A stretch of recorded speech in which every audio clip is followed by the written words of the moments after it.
amazing morning mga ka-Toyota. Bigyan natin ng quick reviews itong display natin dito sa Toyota North EDSA Yaris Cross V variant top of the line for gasoline engine.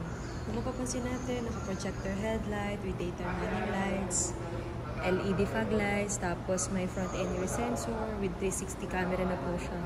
Tapos glossy type na din po yung materials natin sa hexagonal grille.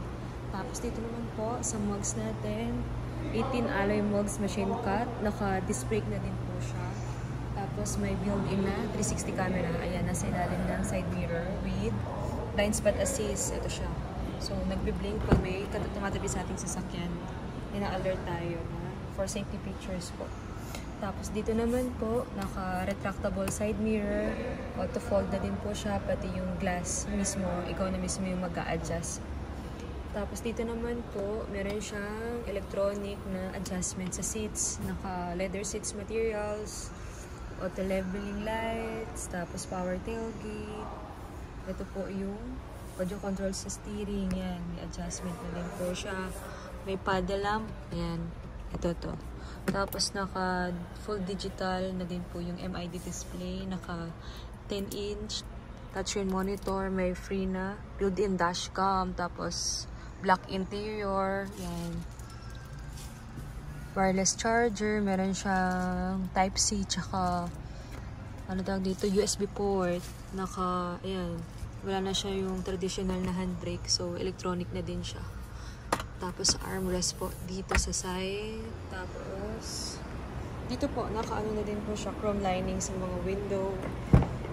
Body color na yung door handle and side mirror cover.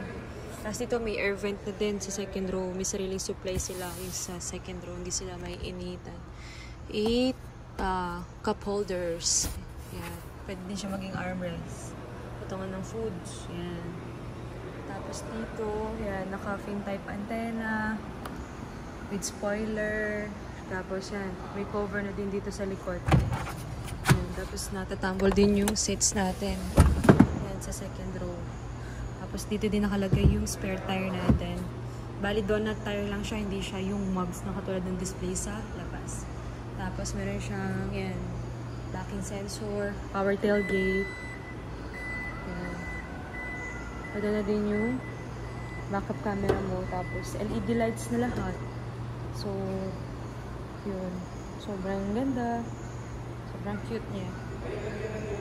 Tapos mataas din yung ground clearance nito, 212.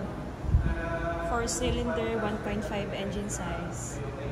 Yan. Ito po yung price natin, 1,300,000. Thank you!